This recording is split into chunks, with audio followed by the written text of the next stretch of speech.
30 ఏళ్ళ జీవితం ఉంది, ఏమయ్యేదే సీరియస్లీ సీజన్ 7లో నాకు ఆ భయం మైండ్లో ఉంది. అండ్ సీజన్ 7లో టాస్కులాడి ఇంట్లో నిలదొక్కోవాల్సినంత అవసరం నాకు రాలా. ఎందుకంటే సీజన్ 7లో ఉన్న ఏకైక ఎంటర్టైనర్ తేజగాడు. సరదాగా ఏదో పని చేస్తున్నాడు, వెళ్తున్నాడు.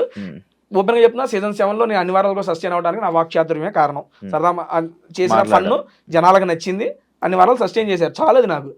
అండ్ నేను టాస్కులాడి నిరూపించుకొని ఇంకా ముందుకెళ్ళాలి, అప్పుడు నాకు భయం ఉండేదన్న. కానీ ఈసారి వెళ్తున్నా, మళ్ళీ అవకాశం వచ్చింది. పోయినసారి లాగే పోయి నవ్వించుకుంటా తిరిగితే వర్కౌట్ కాదు. ఎందుకంటే నాకన్నా సీనియర్లు అవినాష్ అన్న, రోహిణి గారు, హరితేజ గారు, వీళ్ళందరూ బిగ్ బాస్ కాకుండా బయట కూడా చాలా ఫేమస్. వాళ్ళ యొక్క కామెడీ టైమింగ్ కానీ వాళ్ళకి విలక్షణ ఫ్యాన్ బేస్ ఉంది. వాళ్ళందరినీ దాటుకొని నేను అరే తేజ గారు కామెడీ భలే చేసాడు అనిపించుకోవడం చాలా కష్టం, ఓపెన్గా చెప్తున్నా. అండ్ వాళ్ళకున్న ఇదిని దాటుకొని ముందు రావడం కూడా కష్టం. నేను కొంచెం ఓకే, వాళ్ళు కామెడీ చేసినప్పుడు వాళ్ళతో నా వంతు నేను చేసి ఇంకా కొత్తగా తేజగాడు ఏంటో చూపించుకోవాలి జనాలకు అనేది నిశ్చయించుకున్నా. అందుకని సీజన్ 7కి సీజన్ 8కి డిఫరెన్స్ అనేది చాలా బాగా జనాలకు కనపడింది, దాంతోపాటు నాకు కనపడింది. ఇది నాకు హెల్ప్ అవ్వడానికి కారణం ఏంటంటే అంతకుముందు కేబీకేజీ అదే కిరాక్ బాయ్స్ కిలాడి చేసాను. అందులో టాస్కులు నేను 9 టాస్కులు ఆడితే 7 టాస్కులు నేను గెలిచా. అమ్మని అమ్మ తేజగా నువ్వు టాస్క్ ఆడితే గెలుస్తావా, నువ్వు ఆడతావా అని నాకు అనిపించి ఇంకప్పుడు ధైర్యం వచ్చి టాస్కుల్లో అడుగు ముందుకేసా. గెలవని ఓడిపోని, నువ్వు ఆడాల్సింది ఆడు, చేయాల్సింది చెయ్యి, జెన్యూన్ గా చెయ్యి, గెలిపోవడంతో సంబంధం లేదు, నీ ప్రయత్నం చెయ్యి. నేను లోపలికి వెళ్ళేటప్పుడు మైండ్ లో అదే పెట్టుకున్నా, అలాగే ఆడా. అవును, ఈసారి ఫిజికల్ టాస్క్లు కూడా బాగా ఆడావు. ఇప్పటికీ అన్న నువ్వు నమ్మవో, ఇదిగో రైట్ హ్యాండ్ బొటన్ వేలు ఉంది కదా, బస్తాల టాస్కుల్లో మిలికెడింది. డాక్టర్ గారిని అడిగితే బిగ్ బాస్ హౌస్ లో 6 వీక్స్ నీకు ఆ పెయిన్ ఉంటుంది అన్న. స్టిల్ ఆ పెయిన్ ఇంకా ఉంది నాకు. నేను నడుస్తుంటే నాకు ఆ పెయిన్ ఉంది ఇంకా. అండ్ లెఫ్ట్ లెగ్ లో మీకు బ్యాలెన్సింగ్ టాస్క్ జరిగింది కదా, బ్యాలెన్సింగ్ టాస్క్ లో పైన ఇది వేలాడి తీశారు కదా, రోహిణి గారికి ఇచ్చారు.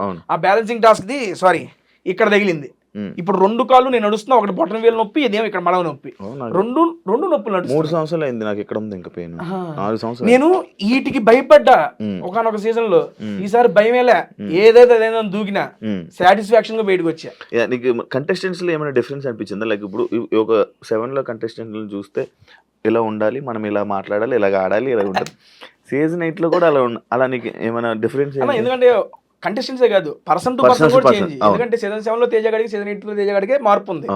సీజన్ 7లో నాకు ఏది హెల్ప్ అయిందంటే అందరం ఫస్ట్ లోనే ఎంటర్ అయిపోయాం ఇంట్లోకి, ఒక జెన్యూన్ బాండ్స్, అరే రారాపురాన్ని చనువు వచ్చేసింది. సీజన్ 8కి ఏంటంటే నేను గమనించింది, వాళ్ళు ఆల్రెడీ 5 వారాలు జెల్ అయిపోయారు, వాళ్ళలో మేము జాయిన్ అయ్యాం. అండ్ ఈ సీజన్ లోపలికి వెళ్ళేటప్పుడు నాకు గౌతము, నైని పావని తప్పితే, అది నైని పావని కూడా ఇంట్లో, గౌతమ్ గారు బిగ్ బాస్ హౌస్ లో తప్పితే వైల్డ్ కార్డ్ కంటెస్టెంట్స్ లో కూడా నాకు తెలియదు. అవినాష్ అన్న కూడా జబర్దస్త్ లో టీమ్ లీడర్, మేము కంటెస్టెంట్, మా టీం కూడా కనపడినప్పుడు హాయ్ అన్న అంటే హాయ్. అది రోహిణి గారు కూడా ఏదో ఈవెంట్స్ లో వాటిల్లో ఒకసారి ఫుడ్ వీడియో చేయండి మేడం అంటే చేశారు, అంతేగా నాకు పెద్ద పరిచయం లేదు వాళ్ళతో కూడా. కేబీకేజీ చేశారు కదా నిఖిల్, ప్రేరణ. అదే చెప్తున్నా, ఈ ప్రొఫెషనల్ ఫ్రెండ్షిప్ అంతే, ప్రొఫెషనల్ ఫ్రెండ్షిప్ బాండ్ లేదు. ప్రేరణ బిగ్ బాస్ కి వెళ్లే ముందు అరే ఇలా అవకాశం వచ్చిందిరా, వెళ్తున్నాను రా, అది ఇది అని చెప్తే గుడ్ లక్, జాగ్రత్తగా వెళ్ళు. అమ్మాయి అంది ఎలా అవుద్దాం, సీరియల్ చేద్దాం అవుతాను, నీ మొహం మైండ్ ఉందా లేదా మూసుకొని బిగ్ బాస్ సీరియల్ గీరియల్ కాదు, వచ్చిన తర్వాత నీకు ఆల్రెడీ ఆపర్చునిటీ వస్తుంది, ఇది once in life time opportunity, ఎల్లు. నిఖిల్కి కూడా ఇలా ఇలా అని మేము అందరం కేబీకే మొత్తం పార్టీ చేసుకుంటే నిఖిల్, ప్రేరణ, విష్ణుప్రియ వీళ్ళందరూ సరదాగా వచ్చిన మేడం ఇలా అలా అలా అని చెప్పి మొత్తం మాట్లాడుకుని పంపించాం. బేసిక్ గా అలా ప్రొఫెషనల్ గా వాళ్ళు నాకు తెలుసులే, కానీ పర్సనల్ గా ఎందుకు హౌస్ లోనే ఓన్లీ రోహిణి, అవినాష్ నువ్వే కనిపించే వాళ్ళు, మిగతా ఎవరితో కలవలేదు ఎందుకు అని ఒక క్వశ్చన్ ఉంది కదన్నా. బేసిక్ గా సీజన్ 7లో వెళ్ళినప్పుడు నేను ఒక్కడిని అందరితో కలిసిపోయా, ఇక్కడ ఆల్రెడీ కొంతమంది కలిసిపోయి ఉన్నారు.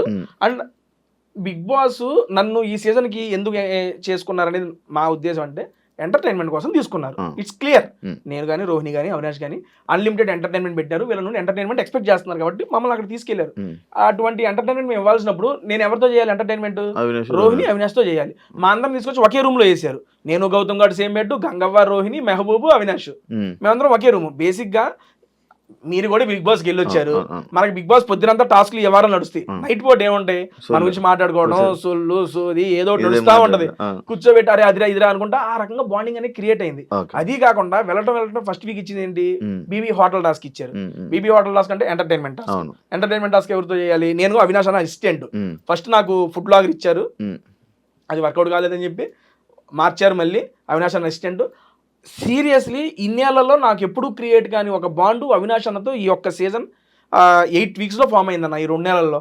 అంతకుముందు అవినాష్ అన్న టీమ్ లీడర్ అన్న హాయ్ అన్న, ఇప్పుడు లేదు. ఏ చిన్నదానికన్నా ఏ టైంలో ఫోన్ చేసి అరే తేజ చెప్పరా ఏంట్రా అది ఇక్కడికి వెళ్దాం అక్కడికి వెళ్దాం అంత క్లోజ్ అయిపోయాడు అబ్బా అవినాష్ అన్న.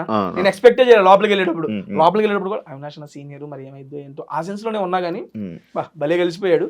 ఈ రకంగా నాకు వాళ్ళతోనే ఒకే రూమ్ షేర్ చేసుకోవడం అండ్ కలిసి కామెడీలు చేయటం వాటి వల్ల ఇక వాళ్ళతో ట్రావెలింగ్ నాది ఎక్కువ అయింది. వేరే వాళ్ళతో కూడా ఉంది కానీ 1 hour ఎపిసోడ్ లో మేము చేసిన కామెడీ బయటకు వచ్చింది కాబట్టి వాళ్ళతో ఉంటున్నాను అనేది మాత్రమే వచ్చింది ఇక్కడ. అవినాష్ రోహిణి వీళ్ళందరి వల్ల వీళ్ళిద్దరు డామినేషన్ వల్ల ఎంటర్టైన్మెంట్ లోని టేస్టీ తేజ 7 అంతా 8 లో అసలు కనిపించలేదు, కొంచెం డౌన్ అయ్యింది. అదొక పెద్ద మైనస్ గేమ్ తేజకి. నేను ఒప్పుకుంటా దాన్ని, అది మైనస్ గా నేను తీసుకోనన్నా. ఎందుకు అంటే 7 లో నేను ఇందాకే చెప్పాను ఫస్ట్ నాది, దాని తర్వాత బోలేగాడిది యాడ్ అయ్యింది. ఓకే, కానీ బోలేగాడి సపరేట్ ట్రాక్ నాది సపరేట్. ఆ తరంగా ఎంటర్టైన్మెంట్ జనాలకు ఇచ్చాం, అది ఏదో విధంగా వాళ్ళకి నచ్చింది. ఇప్పుడు ఏంటంటే ముగ్గురు కలిసి చేసేటప్పుడు ఒకళ్ళొకళ్ళు డామినేట్ చేసే వాళ్ళని చూసేవనుకోండి అక్కడ హెల్దీ కాంపిటీషన్ ఉండదు. అరే ఆయన చేస్తున్నారు ఆయన కన్నా మనం చేసేయాలరా, ఆమె చేస్తున్నా ఆమె కన్నా మనం చేసేయాలి అన్న ఆలోచన పొరపాటున వచ్చింది అనుకోండి, ఆ హెల్దీ కాంపిటీషన్ ఉండదు, హెల్దీ స్కిట్స్ రావు, జనాలకు కూడా అంత హెల్దీ అనిపించదు. దాంట్లో కూడా ఎంటర్టైన్మెంట్ చేస్తే జెన్యూన్ గానే చేయాలి. వీళ్ళిద్దరు చేస్తున్నారు వాళ్ళకి సపోర్టింగ్ గానే ఉండాలి, నేనే ఒప్పుకుంటున్నా. వాళ్ళిద్దరిది 7 లోని అందరిని వెళ్ళి కెలికేవాడివి, లైక్ అందరిని వెళ్ళి కెలికి అందరి మీద ఫన్ చేసేవాడివి. వీళ్ళిద్దరు ఈ జోన్లోనే నువ్వు ఉండిపోవడం వల్ల టేస్టీ తేజ అదే నువ్వు అన్నావు రీజన్ అయితే చెప్పావు, వీళ్ళతో ఉండడం వల్ల వీళ్ళతో కలిసి అని చెప్పావు. కానీ మిగతా కంటెస్టెంట్స్తోనే కూడా వెళ్ళి మాట్లాడి వాళ్ళ మీద పంచులేసి జోకులు వేస్తూ ఇలా నడిచుంటే అది ఉండేదేమో. బేసిక్ గా స్టేజ్ మీద వెళ్ళినప్పుడు నాగార్జున సార్ ఒకటే చెప్పా, సార్ ఇప్పటిదాకా తేజ గారిని ఎంటర్టైనర్ గా చూశారు, ఈ సీజన్ లో ఎంటర్టైనర్ ప్లస్ గేమర్ గా చూడబోతున్నారు అన్న. బేసిక్ గా గేమర్ ఓకే అదే చెప్తున్నా, ఎంటర్టైన్మెంట్ చేసేవాళ్ళు సరదాగా ఒక మాట అరిచేస్తున్నారేట్రా ఆబ్వియస్లీ తీసుకుంటారు. ఇప్పుడు మామూలుగా మనం ఫన్ లో ఉన్నామన్నా, ఏదైనా ఒక దగ్గర సీరియస్ అయిపోయాం అనుకోండి, ఏంటి ఈడు ఫన్ చేసి తీసుకుని ఈడు అరుస్తున్నాడా, ఈడు అరిసి ఎంత ఉందా, అది ఉంటది. ఆబ్వియస్లీ అవినాష్ అన్న కూడా నేను బయటకు వచ్చినా చూసా, ఈడేంద్ర ఎట్ట అరుతున్నాడు అని కూడా అన్నారు అవినాష్ అన్న. ఆ మూమెంట్స్ వచ్చినప్పుడు రియాక్ట్ అవుతారు అందరూ. ఆ సెన్స్ లో నేనేమనుకున్నానంటే ఓకే ఇప్పుడు ఫన్ జరుగుతుంది, అవినాష్ అన్న కూడా ఇప్పుడు మీరేదైతే నాకు చెప్పారో నేను సీజన్ 7 లో ఏం చేసి అందరం పోయి గెలికేవాడిని, ఈ సీజన్ లో అన్న గెలుగుతున్నాడు, రోహిణి గారు గెలుగుతున్నాడు, ఇక మళ్ళీ నేను ఈ డేటర్ మళ్ళీ వాళ్ళనే ఫాలో అవుతాడు అనే సెన్స్ వస్తుంది. నాకు స్కోప్ దొరికినప్పుడు నేను చేసిన దాంతో పాటు అదనంగా ఇందులో కామెడీలో తగ్గిందన్నారు కదా, ఆ తగ్గిన దాన్ని గేమ్స్ లో కవర్ చేసుకుని ఆ రెండింటిని బ్యాలెన్స్ చేసుకుని ముందుకెళ్ళా ఈ సీజన్ లో. That is wantedly only. Shobha Shetty లాగా అమ్మాయి ఎవరైనా కనెక్ట్ అయ్యారా? లేదండి ఇంకెవరు కనెక్ట్ అవ్వరండి లైఫ్ లో, సీరియస్ లో రాసిత్తా. ప్రొఫెషనల్ పరంగానే పరిచయం అయింది ఆ పాప, పర్సనల్ గా చాలా బాగా కనెక్ట్ అయ్యింది. నేను కూడా అనుకోవాలి ఎంత కనెక్ట్ ఇంకెవరు కనెక్ట్ అవ్వలేదు. స్టార్టింగ్ లో tasty Teja Bigg Boss house లోకి వెళ్తున్నప్పుడు వై టేస్టీ తేజ ఎందుకు అనే క్వశ్చన్స్ వచ్చాయి. దాని గురించి నువ్వేమైనా చెప్పాలనుకుంటున్నా? నేను అడిగా టీమ్ ని, సీరియస్లీ అడిగా, ఇంటర్వ్యూ పిలుస్తారు కదా మాట్లాడినప్పుడు వైట్ టేస్ట్ మళ్ళీ నన్ను ఎందుకన్నా, నేను ఎందుకు అడిగానంటే ఇవ్వండి అవినాష్ గారు ఐ మీన్ మనకి వస్తున్నాయి కదా, నా నుండి ఏమి ఎక్స్పెక్ట్ చేసి మీరు తీసుకుంటున్నారు ఈ సీజన్ లో అని నాకు 2 చెప్పారు నన్ను ఇంటర్వ్యూ చేసేప్పుడు. ఈ సీజన్ లో ఏం తగ్గింది అని, ఎంటర్టైన్మెంట్, దానికోసం నేను తీసుకుంటున్నా. అండ్ ఇంకోటి ఎంటర్టైన్మెంట్ తో పాటు నీకు తెలివి ఉంది, నువ్వు నీ తెలివిని ఉపయోగించి ఆట ఆడు, నీ మనసును ఉపయోగించి ఎంటర్టైన్మెంట్ చేయి, నీ నుండి ఈ 2 ఎక్స్పెక్ట్ చేస్తున్నావు, ఇంకేమి వద్దు, నువ్వు ఇది ఆడు మాకు చాలా అన్నారు. ఇదే చెప్పారు నాకు. మనకు తెలివి ఉందని చెప్పి ఇల్లు పెట్టుకున్నారు. నిజంగా ఉంది, నేను యాక్సెప్ట్ చేస్తున్నా.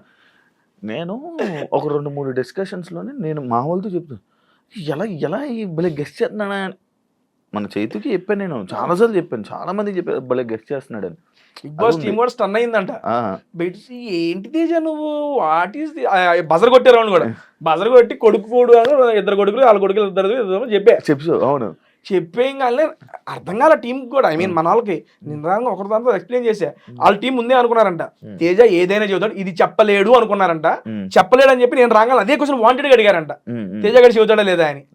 చెప్పిన షాక్ స్టన్ అంట, అమ్మని మీరు చెప్పేసి అడ్రా ఇది కూడా అని అనుకున్నారంట పీసీఆర్. నాకు బయటకు వచ్చి చెప్పారు. కొంచెం ఉంటది కదా నీకు నాలెడ్జ్, లైక్ ఇలా మాట్లాడు, మన ఊరు కానీ మన చుట్టాలు రిలేటివ్స్ ఉంటాయి కదా, ఆ నాలెడ్జ్ బట్టి ఫాస్ట్గా అయిపోయింది కదా నీకు. అంతే జస్ట్ అర్థం చేసుకున్నా ఇది అని చెప్పి వచ్చేసింది. టేస్టీ తేజ నీకు మీరేమనుకున్నారు వైట్ టేస్టీ తేజ మళ్ళీ ఎందుకురా వీడు వెళ్తున్నాడని తెలియదు, మీకేమైనా వెళ్తున్నాడంటే ఆల్రెడీ అవినాష్ రోహిణి వీళ్ళందరూ ఉన్నారు కదా, టేస్టీ తేజ వెళ్తున్నా ఎందుకు? టేస్టీ తేజ 2-3 వారాలు బయటికి పంపి ఒక కంటెస్టెంట్ మళ్ళీ ఎలాగోకలా బయట పంపాలి, అలా పంపిస్తున్నారా? లేకపోతే ఏమైనా ఇంకొక వెర్షన్ ఏమైనా చూపించబోతున్నాడా? ఏం చేస్తున్నాడు? టేస్ట్ తేజ ఏం చేస్తాడు? నాకు తెలియదు నిజంగా. ఎప్పుడైతే వైల్డ్ కార్డ్ కంటెస్టెంట్ ఎన్ని మంది అయిపోయారో, రోహిణి గారిని అదే అదే హౌస్ లో చూడంగానే అమ్మని అమ్మ ఏంది ఇది, ఎంతమంది వచ్చారు ఎంటర్టైనర్లు. అవినాష్ అన్న సీజన్ కే ఎంటర్టైనర్, మా సీజన్ రోహిణి గారు ఇప్పుడు బయట ఎరగేస్తున్నారు. హరితేజ గారు తోపు అప్పట్లో. మేము సీజన్ 1 చూసిన అప్పుడు మేడం గారిది. వీళ్ళందరి మధ్య నేను పిల్ల పిచ్చుగాడిని, నేనేం చేయగలను అసలు వీళ్ళతో? ఫస్ట్ 2 రోజులు నాకు అదే ఉంది మైండ్ లో ఆలోచన. నేనేమనుకున్నా, సీజన్ 7 వెళ్ళాము, అందరం ఆడుకున్నాము, ఆడిచ్చేసాము, ఆడేద్దాం అనుకున్నా. వాళ్ళందరూ చూడంగానే ఆట అమ్మని ఇదేందయ్యా ఇది ఎట్ట, సరే దీన్ని ఎట్టబట్టి నెట్టుకు రావాలి అని చెప్పి ఇక వాళ్ళతో ఆ జర్నీ, ఆ కామెడీ జర్నీ కంటిన్యూ చేసి అనుకున్నా కదా. నేను గట్టి ఫిక్స్ అయ్యా, అమ్మ వచ్చేదాకా ఉండాలి. ఏ వారం 10-11 వారం వస్తాం. వీళ్ళందరిలో కల్లా నేను అనుకుంది ఏంటంటే, నిజంగా చూసి 2వ వారం 3వ వారం తేజగాడు బయటికి వెళ్ళిపోతాడు నేను అనుకుంది. నేను గనక ఆడకపోతే అన్న నిజంగా 2వ వారం 3వ వారం ఇంటర్వ్యూ నీ ముందు కూర్చునేవాడిని. కాస్త ఆడాను కాబట్టి నాకు నేను మలుచుకొని, ఒరే లేదురా నువ్వు ఆడితేనే కష్టపడితేనే ఉంటావు. సీజన్ 7 ఇంకా తేలికన్నా. ఇప్పుడు ఇంతమందిలో నిలదొక్కుని వైల్డ్ కార్డ్ కంటెస్టెంట్స్ గా వెళ్ళి ఓట్ బ్యాంక్ ను క్రియేట్ చేసుకుని ఆ ఓట్ బ్యాంక్ కన్సిస్టెంట్ గా మెయింటైన్ చేసి ఉండాలంటే చాలా కష్టం. అవును, చాలా మంది నామినేషన్ అయిన వెంటనే వచ్చేయడం, లేకపోతే ఇది జరిగింది. కానీ నీది అలా జరగలేక ఉన్నావు 4 వారాలు నామినేషన్ లో గెలిచి 5వ వారం డబుల్ ఎలిమినేషన్ లో ఎలిమినేట్ అయ్యి బయటకు వచ్చా. అవును, డబుల్ ఎలిమినేషన్ లో పెట్టా. అది సింగిల్ ఎలిమినేషన్ అయితే అప్పుడు ఆ రోజు కూడా నువ్వు రాకపోతుండే. ఏమో తెలియదు. ఒక టాపిక్ వచ్చింది, లైక్ ఎలా అంటే పృథ్వీ, నిఖిల్ అండ్ యష్మి ఇప్పటి వరకు అసలు నామినేషన్ చేసుకోలేదు. వాళ్ళది గ్రూప్ గేమ్. ఎంతమంది లోపలికి వచ్చి చెప్పినా వాళ్ళకి లైక్ మాట అనడం జరిగింది కదా. తెలియట్లేదా వాళ్ళకి, తెలియట్లేదా అని అన్నావు కదా. నామినేషన్ చేసుకోవట్లేదా నేను అన్నా? ఓకే, నాకు గుర్తులేదు. లాస్ట్ టైం ఎవరో ఇంటర్వ్యూలో అడిగారు ఇది నన్ను. తెలియట్లేదు అన్ను. కానీ నువ్వు, రోహిణి, అవినాష్ కూడా మీరు అసలు నామినేషన్ చేసుకోలేదు. వాళ్ళది గ్రూప్ గేమ్ అయితే మీది గ్రూప్ గేమా కాదా అని క్వశ్చన్ ఉంది. దానికి ఏం చెప్పు? ఓకే అన్న, ఇప్పుడు రోహిణి గారి ఎగ్జాంపుల్, బేసిక్ గా రోహిణి గారు నామినేట్ అయింది ఇప్పుడు 14వ వారం. అవునండి, మేము ఇంట్లోకి ఎంటర్ అయింది ఇప్పుడు 6వ వారం. 6 నుండి 14, 9 వారాల్లో నేను ఒక్కడనే కాదు కదా, హౌస్ మొత్తం రోహిణి గారు నామినేట్ చేయలే. 14వ వారంలో కూడా రోహిణి గారికి నామినేషన్ పడింది. ఏంటి, నువ్వు ఇప్పుడు దాకా నామినేషన్ లోకి రాలేదు కాబట్టి నేను నామినేట్ చేస్తున్నావు అని చెప్పి నామినేట్ చేశారు. ఓకే సరే, మేము ముగ్గురం గ్రూప్ గేమ్ అన్నారు కదా. మరి అటువంటిప్పుడు రోహిణి గారిని మిగిలిన ఇంటి సభ్యులు అందరూ 12 మంది ఉన్నారు, ఎవరో ఒకరు నామినేట్ చేయొచ్చుగా. మరి నామినేషన్ చేయడానికి వాళ్ళకి రీజన్ దొరకలేదా? దొరికితే నామినేషన్ చేస్తే ఆవిడ నామినేషన్ లోకి వచ్చేదిగా. అదంతా లేక తేజగాడు చేయలేదని చెప్పి క్వశ్చన్ అడుగుతుంది. మీరు నన్ను అడిగే వాళ్ళు వాళ్ళని కూడా అడగాలి. వాళ్ళని కూడా, ఒరే అవును కదా రోహిణి చేయాలి కదా, మీరు ఎందుకు చేయలేరని వాళ్ళని అడగొచ్చుగా. ఎందుకంటే ఆవిడ మీద పాయింట్లు దొరకలా, పాయింట్లు లేక వేయలా. అవకాశం ఉంటే వేసేవాళ్ళు కదా నామినేషన్స్ లో. చాలా మాట్లాడుకున్నారు, మీరు చూసారు కూడా. రోహిణి గారిని తీసుకురావాలి నామినేషన్ లోకి, ఎందుకంటే 6 నామినేట్ చేయాలి, అప్పుడే వెళ్ళిపోద్ది బయటికి. నా సెన్స్ లో ఏంటంటే అన్న, గ్రూప్ గేమ్ గురించి మీరు అన్నారు కానీ, మేము గ్రూప్ గేమ్ అని యాక్సెప్ట్ చేస్తా గ్రూప్ గా. ఎప్పుడు జనాలు ఎంటర్టైన్మెంట్ చేయడంలో వీఆర్ గ్రూప్ సీరియస్లీ. ఎందుకంటే కలిసికట్టుగా ఉన్నాము, వాళ్ళని ఎంటర్టైన్ చేయాలి. మేము లోపలికి వచ్చింది అదే. ఎందుకంటే లోపలికి వెళ్ళినప్పుడు చాలా ప్రెజర్ ఉంటుంది అన్న. 2వ సారి వెళ్ళినప్పుడు అది మీకు తెలియదు కాదు. ఫస్ట్ టైం వెళ్ళినప్పుడే ఏదోలా ఉంటుంది, 2వ సారి డబుల్ ప్రెజర్. ఎందుకంటే ఫస్ట్ 5 వారాలు చూసి వెళ్ళాం. అమ్మ ఫస్ట్ 5 వారాలు ఎంటర్టైన్మెంట్ లేదు, జనాలందరికీ తెలిసేది. మమ్మల్ని మా మధ్య ఆ బాధ్యత పెట్టి లోపలికి పంపించినప్పుడు మేము ఎంటర్టైన్మెంట్ చేయాలి.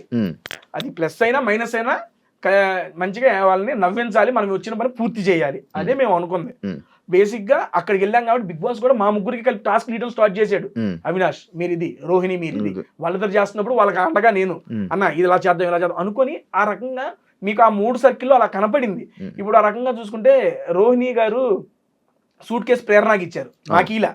అంతెందుకు లీస్ట్ పెర్ఫార్మెన్స్ నేను గౌతమ్ ఉంటే రోహిణి గారు నాకే ఓటేశారు. అప్పుడే కదా నాకు గోతం వచ్చింది. ఇదంతా బేసిక్ గా జరిగింది. నామినేషన్స్ అనేది నేను ఒక్కడనే కాదు కదా, వాళ్ళు కూడా చేయలేదు రోహిణి గారికి. అంటే వాళ్ళకి రీజన్స్ లేవు అక్కడ, అంతే, అంతకుమించి ఏమి లేదు. అలా రీజన్స్ లేకపోవడం వల్ల నాకు సీరియస్లీ నేను స్టేజ్ మీద వచ్చేటప్పుడు కూడా నాకు సార్ ముందు ఒకటే చెప్పా, సార్ రోహిణి గారిలో ఒక్క నెగిటివిటీ నాకు కనపల్లా, ఒకే ఒక్క నెగిటివిటీ నామినేషన్స్ లోకి రాలేదు ఆవిడ, అదే పెద్ద నెగిటివిటీ అని చెప్పా. బిగ్ బాస్ వల్ల నీకు ఏమైనా ప్లస్ అయిందా? అయిందన్నా. ఏమైంది ఏందన్నా, చాలా నేర్చుకున్నా బిగ్ బాస్ వల్ల. ఇప్పుడు బేసిక్ గా నేను నేర్చుకున్నాను కెరియర్ పరంగా నేను అడుగుతున్నా. లైక్ ఇప్పుడు ఒక ఎంటర్టైనర్ హౌస్ లోకి వెళ్ళారంటే ఒక 4 సినిమాలు, లేకపోతే ఒక మంచి బిజీ లైఫ్, ఒక ఇది. లైక్ నీ లైఫ్ లో నీకు అలా అలాంటివి ఏమన్నా? లాస్ట్ సీజన్ బిగ్ బాస్ కి ఈ సీజన్ బిగ్ బాస్ కి మధ్యలో నేను 7 సినిమాలు చేశానన్న. అప్కమింగ్ రిలీజ్ అవుతాయి కొన్ని, ఐ మీన్ ఇంకొకటి పెండింగ్ ఉంది. ఇప్పుడు బయటకు వచ్చిన తర్వాత ఈ 3 వీక్స్ లో ఒక 2 మూవీస్ కమిట్ అయ్యానన్న. 7 సినిమాలు యాక్ట్ చేసి డబ్బింగ్ కూడా చెప్పేసిన ఆ సంవత్సరంలో. చిన్నయ్యమని అప్పుడు దాకా నేను యూట్యూబ్ లోనే ఉండేవాడిని. అది చూసే నాకు ఆ 7 సినిమా ఆపర్చునిటీ అంటే వచ్చినాయి. ఐ మీన్ అంత ముందు వచ్చినాయి కానీ అవి డేట్స్ ఏదైతే ఇప్పుడు 2 సినిమాలు ఉన్నాయి అనుకోండి, ఇది ఒకే రోజు డేట్ అడగడం వల్ల అలా మిస్ అయిన కొన్ని ఉన్నాయి. అలా 7 సినిమాలు నేను నటించి యాక్ట్ చేసి డబ్బింగ్లు చెప్పిన సినిమాలు అయితే ఉన్నాయి. అది రెడీగా ఉన్నాయి, మరి రిలీజ్ అవి ఎప్పుడు అవుతాయో మరి. కానీ యూట్యూబ్ బాగా డెవలప్ అయింది కదా నీకు బిగ్ బాస్ తర్వాత. అవునన్నా, బాగుంది. 3 లక్షలు అప్పుడు పోయా, ఇప్పుడు 8 లక్షల మంది సబ్స్క్రైబర్లు అయ్యారు. అదే ఈ 2 సార్లు బిగ్ బాస్ చెప్పక 5 లక్షల మంది పెరిగారు. మరి వాళ్ళందరూ నన్ను చూసి నా ఆట చూసి నచ్చి నా దగ్గరికి వచ్చిన వాళ్ళే కదా. సంపాదించుకున్నావు డబ్బులు మంచిగానే వస్తున్నాయి అన్న, సంపాదించుకున్నావా? ఎంత దాకా సంపాదించుకున్నావు? ఎంత నెట జీవితం ఏదో వస్తున్నాయి, దేవుడు ఆశీస్సులు. బంగారం కడిమి. ఇది మా చెల్లి నా బర్త్డేకి తన జాబ్ చేసుకుని డబ్బులు దాచుకొని మంత్లీ 12,000 13,000 సంథింగ్ ఏదో గోల్డ్ ఈఎంఐ కట్టి నా కోసం తీసుకుందా. వాచ్ శోభ ఇచ్చింది బర్త్డేకి. నేను నా లైఫ్ లో వాచ్ పెట్టలే ఎప్పుడు. ఫస్ట్ వాచ్ ఇదే. శోభ ఇచ్చిందని పెట్టుకున్నావా? అలా అని కాదు, మా అమ్మకి నేను వాచ్ పెట్టుకోవాలి, నేను అసలు కోరిక, మీ మమ్మీకి కోరిక.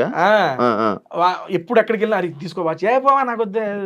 మా ఫ్రెండ్ గారు ఒకడు US లో పంపించాడు, అది అంతే నెల 2 నెలలు వాడే పోయింది. నేను కంటిన్యూ చేయలేను, నేను పెట్టుకోవాలి నా లైఫ్ లో వాచ్ వాళ్ళ.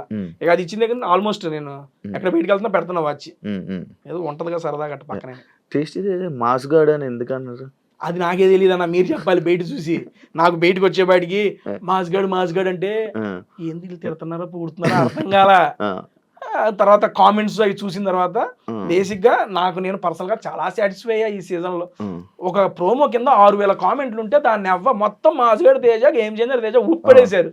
అమ్మని అమ్మ ఏంది ఎంతమందికి నచ్చామా మనం అని సెల్ఫ్ సాటిస్ఫాక్షన్ సీరియస్లీ. ఎందుకంటే మనం కామెంట్ లో, నేను యూట్యూబ్ లో వీడియో చేసేటప్పుడు కూడా నాకు 500-600 కామెంట్లు వస్తాయి అన్న, నేను చేసే ఫుడ్ వీడియోకి కూడా. అటువంటిది 6,000 కామెంట్లు 7,000 కామెంట్లు నా పేర్లు ఉన్నాయి అంటే నాకు భలే అనిపించింది. అది టేస్టీ తేజ సింపతి ట్రై చేశాడా? ఏ విషయంలో అన్న? లైక్ ఫ్యామిలీ టైంలో అమ్మగారు కోసం ఎక్కువసేపు ఏడవడం కానీ అక్కడ ఏదో కొంచెం సింపతి ట్రై చేశాడు. కెమెరా వైపు చూసి మరి ఏడవడం, కొంచెం సింపతి ట్రై చేశారు. కెమెరాలు చూసి దాన్ని క్లిప్స్ చేసి మరి బయట ట్రోల్ చేస్తారు బయట. చూసా పిల్లోడు స్కూల్ వదిలేసి వెళ్ళిపోతే ఎంత ఎమోషన్ అయినా ఏమైనా చేయగలరబ్బా మీమ్స్. నేను భలే నవ్వుకున్నా అది. Okay done. సింపతి అనేది బేసిక్ గా నా లైఫ్ లో నేను సింపతిని ఎప్పుడు కోరుకోనన్నా సీరియస్లీ. నాకు రియల్ లైఫ్ లో కూడా ఏమైనా ఉంది అంటే నేను అది చెప్పేసి అరే అయ్యో పాపం అని నా మీద జాలి చూపిస్తే నేను తీసుకోలేను, సీరియస్ గా తీసుకోలేను. అటువంటిది ఆ మూమెంట్ లో నా మనసులో ఏమొచ్చేసిందంటే బలంగా, అరే లాస్ట్ టైము ఫ్యామిలీ వీక్ అప్పుడు నువ్వు ఇంట్లో బయటికి వెళ్ళిపోయావు, ఇప్పుడు ఫ్యామిలీ వీక్ జరుగుతుంది, అందరు పేరెంట్స్ వస్తున్నారు, నువ్వు ఏదైతే అనుకున్నావో మీ అమ్మ రావట్లేదు, ఒకవేళ అదే వారం నేను ఎలిమినేట్ అయిపోతే ఏంటి పరిస్థితి? ఈ సీజన్ నేను వచ్చి అది ఉపయోగం లేకుండా వెళ్ళిపోద్ది, ఇంకా గిల్ట్ నన్ను వెంటాడుతూనే ఉంటుంది. 1 year నేను అది క్యారీ చేసిన, ఇంక ఇది లైఫ్ లాంగ్ క్యారీ అయ్యిద్ది. యాక్చువల్గా ఈ అవకాశం రావడం గొప్ప రెండోసారి, నేను అనుకోవాలా ఈసారి అది నిజం చేసుకోవాలా. అండ్ నేనేమనుకున్నానంటే ఇంకోటి ట్విస్ట్ అండ్ టర్న్స్ ఎప్పుడైతే నాకు సార్ చెప్పారో ఫిక్స్ అయిపోయా మైండ్లో, అమ్మ రావట్లేదు ఏం చేయాలి నాకు అర్థం కావట్లేదు.